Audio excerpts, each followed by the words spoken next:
nga ulit yan, ate. Sino ba yon? Kulit mo naman. Sabi ko nga sa'yo, siya nga yung may-ari ng bar kung saan ko na-hunting si Shari noon. Eh, bakit ka hinating? Nagmagandang loob, nag-volunteer. May gusto sa'yo yung mokong na yun. Di ka naman iaatid dun kung di ka niya gusto, no? Ganun ba? Eh bakit ikaw lagi mo ako hinahatid sa mga lakad ko? So ano, gusto mo ako? Oo.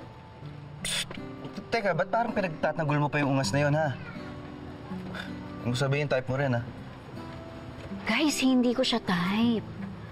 Tsaka isa pa, wala naman akong oras sa ganyan eh. Ikaw kung makapagtanong ka naman, parang nahuli mo kami gumagawa ng krimen, gusto mo bang sa presinto na kami magpaliwanag? Oo nga, Migoy. Ano pang masama kung magustuhan ni Noreng si Mr. Opa? Yung cute-cute kaya nun. At saka di ba favorite mo yung kimchi jjigae? Sinigang ang favorite ni Noreen. Saka mas masarap ang sinigang sa kimchi jjigae, no?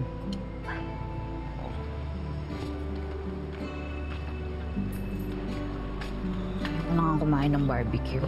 Ate, cancel mo na yan. Balot mo. Huwag ka na kumain.